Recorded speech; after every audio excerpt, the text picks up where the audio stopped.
साथियों, आज हम देखेंगे अर्धमूलानुपाती द्रव्यमान सूत्र हम कैसे निकालते हैं। सेमी एम्पिरिकल मास फार्मूला हम कैसे निकालते हैं। पिछले लेक्चर में हमने देख लिया था कि इसका मूल आधार द्रवबूंद मॉडल है, जिसके अनुसार न्यूक्लियन, ऐसा हमने क्यों माना कि प्रत्येक जो न्यूक्लियस है वो नाभिक की द्रवबूंद के समान है। ऐसा इसलिए माना था क्योंकि न्यूक्लियनों पर जो बल लगता है वो केवल अपने निकट स्थित न्यूक्लियनों के कारण ही लगता है, यानी नाभ के बल संतृप्त प्रकृति के होते हैं, जैसा कि आपके पास द्रव बूंद में होता है। साथ ही जिस प्रकार द्रव्य बूंद का घनत्व नियत होता है, उसी तरह नाभिक के द्रव्य घनत्व भी नियत ही पाया गया था।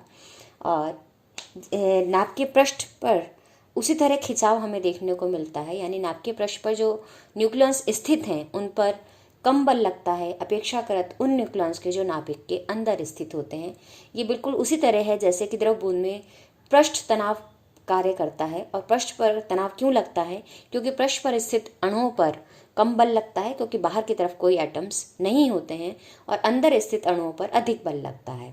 इसी तरह द्रव बूंद में भी पृष्ठ पर स्थित न्यूक्लियनों पर केवल नाभिक के अंदर स्थित न्यूक्लियनों के कारण बल लगता है, और बाहर चूंकि कोई भी न्यूक्लियन नहीं है इसलिए बाहर कोई बल नहीं लगता है। तो यह गुण भी उसका द्रव बूंद के समान है। और दूसरी चीज़ कि जैसे कि नाभ की क्रियाएं होती हैं उनमें बीटा कण, बीटा डीके होता है, अल्फा डीके होता है, बहुत सारे पार्टिकल नाभिक क्रियाओं में निकल के बाहर आते हैं। इसी तरह ये किसके तुल्य है द्रव बूंद में कि ये द्रव बूंद में वाष्पन जब होता है तो उसमें अणु उसमें से निकलकर बाहर आते हैं। इसके अतिरिक्त द्रव बूंद की आंतरिक ऊर्जा के अनुरूप ही नाभिक की आंतरिक ऊर्जा होती है, इसलिए हमने नाभिक को मूल अवस्था में एक द्रव बूंद के समान माना। और ये जो मॉडल दिया था ये नील्स बोहर और एफ केल्कर ने दिया था, और इसका उपयोग वॉन वाइसजेकर और एच ए बेदे ने सेमी एम्पिरिकल मास फार्मूला निकालने के लिए किया। क्योंकि हम जानते हैं कि आपके पास जो नाभिक की बंधन ऊर्जा है वो हम किस प्रकार लिख सकते हैं। नाभिक की बंधन ऊर्जा हमने देख लिया था क्या चीज़ है। वो ऊर्जा जो कि न्यूक्लियनों को परस्पर बांधने का काम कर रही है, या फिर हम ये भी कह सकते हैं अगर हम न्यूक्लियनों को अलग अलग करना चाहते हैं नाभिक से तो हमें जितनी ऊर्जा देनी पड़ेगी वो उसकी बंधन ऊर्जा है। तो ये बंधन ऊर्जा का मान हमने देख लिया था। ये क्यों आती है? मास डिफेक्ट के कारण आती है। तो द्रव्यमान मात्रक में यहाँ हम बंधन ऊर्जा को लिख रहे हैं। तो बंधन ऊर्जा का मान हमने देखा था कि इसके जो कंस्टिट्यूएंट न्यूक्लियंस हैं उनका द्रव्यमान, यानी कि जेड प्रोटॉन है तो जेड प्रोटोनों into mass of proton, N neutron है तो एन न्यूट्रॉन और मास ऑफ न्यूट्रॉन, माइनस जो मास मेजर्ड मास है उससे जो अंतर है वो कहलाता है, वो मास किस जो अंतर आता है मास का वो किस में बदल जाता है? बंधन ऊर्जा में बदलता है। तो इससे अगर मैं मास न्यूक्लियस का निकालना चाहूँ तो मुझे न्यूक्लियस का मास मिल जाएगा ZmH plus NMN minus BZ है। तो अब यहाँ पर ये जो द्रव्यमान सूत्र दिया गया है, एक्चुअली पहले हम इससे बंधन ऊर्जा ज्ञात करते हैं, और बंधन ऊर्जा में को विभिन्न राशियों से मिलकर बना हुआ मानते हैं, और इन विभिन्न राशियों के मानों को निकालकर बंधन ऊर्जा ज्ञात करते हैं। और बंधन ऊर्जा ज्ञात करने के बाद इस सूत्र में रखकर, इक्वेशन 1 में रखकर हम नाभिक के द्रव्यमान का मान निकाल लेते हैं, और यही द्रव्यमान सूत्र कहलाता है मूलानुपाती द्रव्यमान सूत्र। तो अब ये राशियाँ कौन कौन सी हैं जो कि बंधन ऊर्जा में निहित हैं? पहली है आयतन ऊर्जा, दूसरी है पृष्ठ ऊर्जा, तीसरी है कूलाम ऊर्जा, चौथी है असममित ऊर्जा, और पांचवी है युग्मन ऊर्जा। अब ये ऊर्जाएं क्या हैं, इनको हम कैसे ज्ञात करते हैं, ये अब हम आगे देखने जा रहे हैं। पहली है हमारे लिए आयतन ऊर्जा। अब आयतन ऊर्जा इसे क्यों कहा गया? क्योंकि हमने पाया था कि बाइंडिंग एनर्जी पर न्यूक्लियन नियत रहती है लगभग, क्योंकि हमने देखा कि हल्के न्यूक्लियन की हालांकि ये बढ़ती है, और फिर A=60 पर, यानी कि लोहे के लिए ये मैक्सिमम हो जाती है, और यूरेनियम 232 तक जाते जाते ये हो जाती है 7.6 MeV के आसपास। तो लगभग ये जो है बंधन ऊर्जा जो है वो 8 MeV के आसपास लगभग A=20 से लेकर 200 तक लगभग नियत बनी रहती है। तो इसका मतलब यहाँ पर ये चूंकि बाइंडिंग एनर्जी पर न्यूक्लियन नियत है तो नाभ के बल कैसे हैं? संतृप्त हैं। और ये हम देख चुके हैं कि नाभिक की जो त्रिज्या है वो R=R0 e⁻1/3 के बराबर होती है, या फिर हम कहें कि R जो है e⁻1/3 के समानुपाती है। तो अगर मैं नाभिक को गोलाकार मानूं तो नाभिक का आयतन प्रोपोर्शनल होगा R³ के, और R³ अगर मैं यहाँ से ज्ञात करूँ तो मुझे आएगा A के बराबर, यानी जो आयतन है वो किसके प्रोपोर्शनल है? ए के प्रोपोर्शनल है। और बंधन ऊर्जा बाइंडिंग एनर्जी पर न्यूक्लियन नियत है, इसका मतलब बाइंडिंग एनर्जी जो है यहाँ पर इसका कुछ जो भाग है वो किसके समानुपाती है, ए के समानुपाती है। और ए यानी कि आयतन, तो इसलिए हम कहते हैं कि ये जो ऊर्जा है ये कहलाती है आयतन ऊर्जा, यानी E V is proportional to V, या फिर हम इसको कह सकते हैं E V is proportional to A. तो प्रोपोर्शनलिटी का कांस्टेंट हटाएंगे, साइन हटाएंगे तो एक कांस्टेंट आएगा, जिसे हम एक नियतांक, आयतन का नियतांक कह रहे हैं यहाँ पे, जिसका मान लगभग 14.1 MeV के बराबर होता है। तो ये थी आयतन ऊर्जा का मान। अब हम दूसरा मान निकालते हैं, और दूसरा मान है मेरे पास पृष्ठ ऊर्जा। और ये हम देख चुके हैं कि द्रव बूंद की भांति ही नाभिक का पृष्ठ पर जो स्थित न्यूक्लियन है उस पर कम बल लगता है अपेक्षाकृत उनके जो कि अंदर की ओर है। क्यों? क्योंकि अंदर की ओर वाला जो न्यूक्लियन है वो सभी तरफ से अन्य न्यूक्लियनों से घिरा हुआ है, लेकिन पृष्ठ पर जो न्यूक्लियन है उसमें अंदर की ओर तो न्यूक्लियन है पृष्ठ के अंदर की तरफ तो, लेकिन नाभिक के बाहर, पृष्ठ के बाहर कोई न्यूक्लियन स्थित नहीं है। तो वो पृष्ठ एक तरह से पृष्ठ तनाव की तरह ही यहाँ पर ये कार्य करता है। तो एक पृष्ठ ऊर्जा, पृष्ठ पर स्थित न्यूक्लियनों के कारण बंधन ऊर्जा में कमी आती है, और ये कमी उस पृष्ठ के समानुपाती होगी, और ये पृष्ठ समानुपाती होगा R² के। क्योंकि हमने इसको गोला माना है, नाभिक को गोलाकार हम मान के चल रहे हैं, तो पृष्ठ किसके समानुपाती हो जाएगा, R² के समानुपाती हो जाएगा। और चूंकि हम देख चुके हैं कि R जो है a की पावर 1/3 के समानुपाती है, इसलिए R² का मान बराबर हो जाएगा a की पावर 2/3 के। तो यहाँ से हम समानुपाती का चिन्ह हटाते हैं तो वापस एक नियतांक हमें मिलता है। और चूंकि वहाँ बंधन ऊर्जा में इसके कारण कमी आ रही है, तो पृष्ठ ऊर्जा में यहाँ हमने माइनस साइन लगाया है। तो पृष्ठ ऊर्जा का मान हो जाता है -AS a की पावर 2/3, जहाँ AS एक नियतांक है जिसका मान हमें मिलता है 13.0 MeV। और एक बात ध्यान रखें, जब पृष्ठ गोलाकार होता है तो शेष जो क्षेत्रफल है वो हमारे पास न्यूनतम होता है, तो इसलिए बंधन ऊर्जा में कमी न्यूनतम होगी उस समय, और इसलिए नाभिक का जो स्थायित्व है वो अधिक होगा। अब हम तीसरी ऊर्जा की बात करते हैं जो कि बंधन ऊर्जा में है, तीसरी टर्म वो है कूलाम ऊर्जा। और कूलाम ऊर्जा क्यों? कि जो नाभिक में हम जानते हैं प्रोटॉन भी स्थित हैं और न्यूट्रॉन भी स्थित हैं। तो जो प्रोटॉन के मध्य, न्यूट्रॉन तो निरावेशित है इसलिए न्यूट्रॉन के मध्य कोई बल नहीं लगता है, प्रोटॉन न्यूट्रॉन के मध्य भी नहीं लगता है, केवल नाभिकीय बल लगते हैं। लेकिन प्रोटॉन और प्रोटॉन के मध्य नाभिकीय बलों के अतिरिक्त भी एक बल लगता है, वो है कूलाम का रिपल्शन बल, कूलाम का प्रतिकर्षण बल। और इस कूलाम के प्रतिकर्षण बल के कारण बंधन ऊर्जा में कमी आती है, क्योंकि प्रतिकर्षण बल न्यूक्लियनों को दूर करने की कोशिश करता है, इसलिए बंधन ऊर्जा में कमी आ जाती है। और ये कमी इस बात पर डिपेंड करेगी कि कितने युग्म उस इंटरेक्शन में भाग ले रहे हैं, उस कूलाम्बिन प्रतिकर्षण में भाग ले रहे हैं। और चूंकि कूलाम्बिन बल हमारे पास जानते हैं हम दीर्घपरास बल हैं, इसलिए पूरे न्यूक्लियन इस इंटरेक्शन, पूरे जो प्रोटॉन है नाभिक के वो इसमें भाग लेते हैं। तो एक प्रोटॉन अपने अन्य सभी प्रोटॉनों से कार्य करेगा, तो युग्मों के ट्वाइस हटाने के लिए हम इसको 2 से डिवाइड कर देते हैं। तो कुल पेयर जो ऐसे युग्मों की संख्या बनेगी जिस पर कि कूलाम्बिन प्रतिकर्षण बल कार्य करेगा वो हो जाएगा ZZ-1/2। 2 अपॉन, इसलिए हमने इससे क्या कि पेयर रिपीट ना हो इसलिए हमने इसको 2 से डिवाइड किया है। और ये हम अच्छे से जानते हैं कि नाभिक को अगर हम r त्रिज्या का समावेशित गोला माने जो कि प्रोटॉनों से मिलकर बना है, तब यहाँ पर हम जानते हैं किसी भी r त्रिज्या के गोले को समावेशित करने के लिए ऊर्जा हमने अपने फर्स्ट ईयर में विद्युत चुंबकीय में चौथ में निकाली है, वाले पेपर में निकाली है, और उसका मान हमें मिलता है -3/5 kq²/r।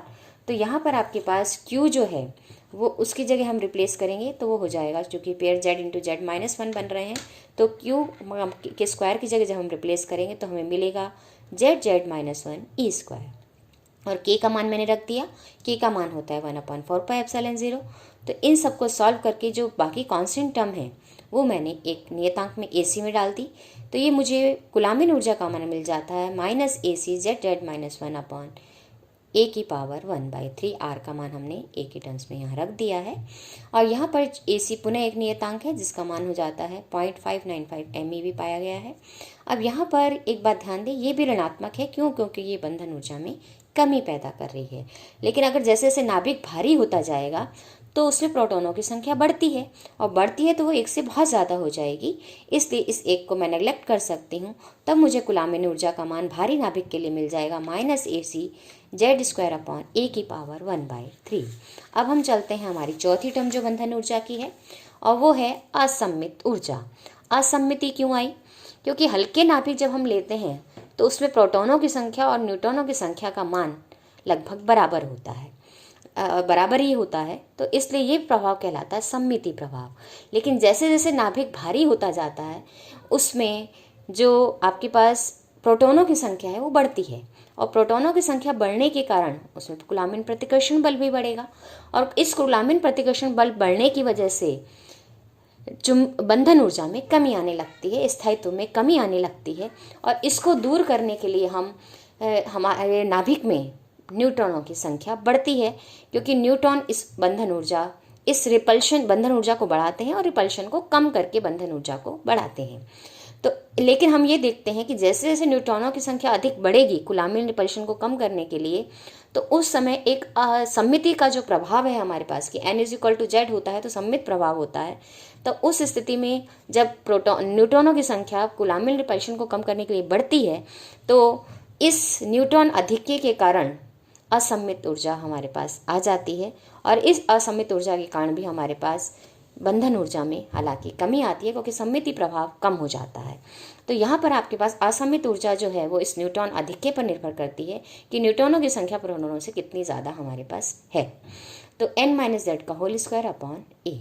तो यहाँ पर जो असम्मित ऊर्जा का मान यहाँ भी माइनस, क्योंकि ज़्यादा जब अंतर हो जाता है तो वो वापस से पुनः कमी करता है बंधन ऊर्जा में, इसलिए असम्मित ऊर्जा का मान भी ऋणात्मक है।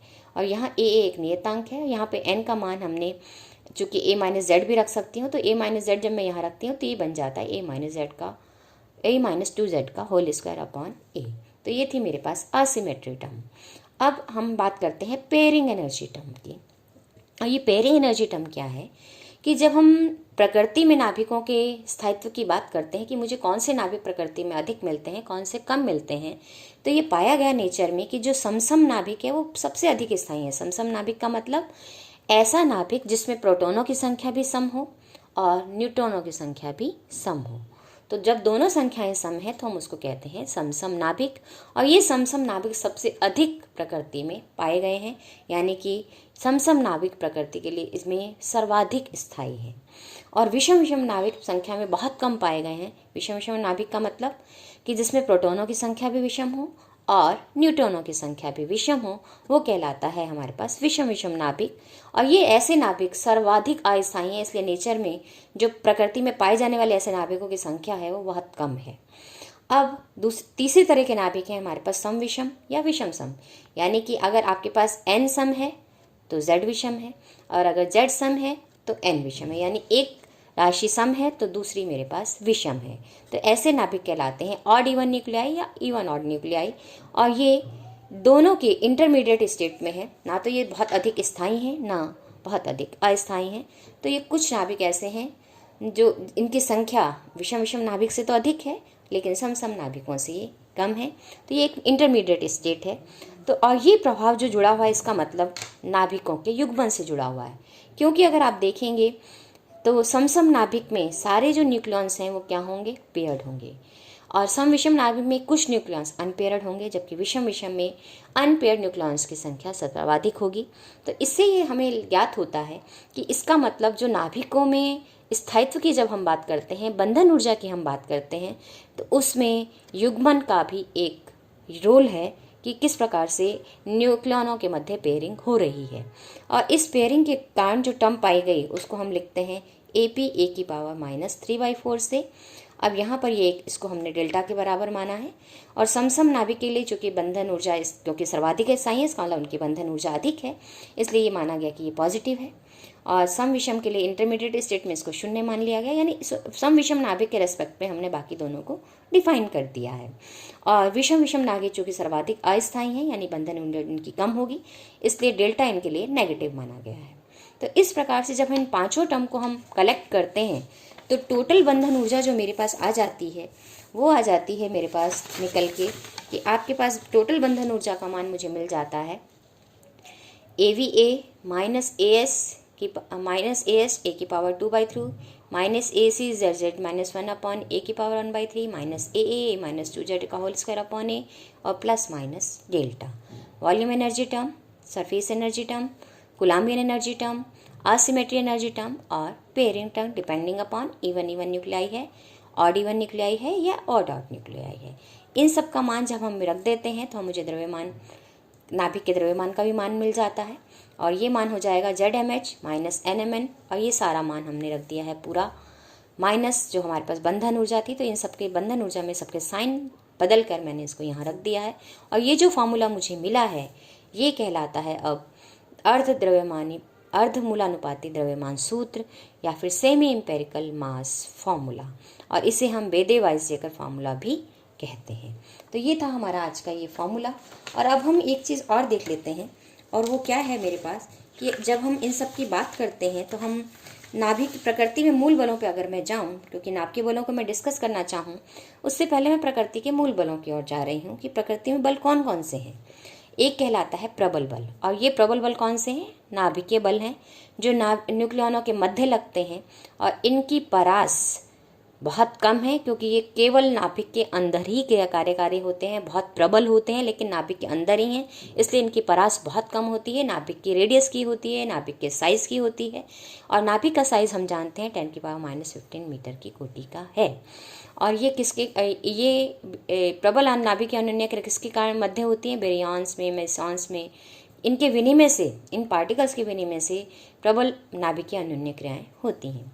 अभी तक हमने ये बल का, अब हम प्रबल बल ये अब हम स्टडी करेंगे अपने न्यूक्लियर फिजिक्स में। नाभिकीय बल क्या हैं, उनका नेचर कैसा है, और वो उनको हम कैसे डिफाइन कर सकते हैं, नाभिकीय अनुन्नय क्रियाओं को कैसे डिफाइन करते हैं। तो ये सब हम अभी नाभिकीय भौतिकी का पेपर पढ़ रहे हैं उसमें हम ये पूरा अध्ययन करेंगे।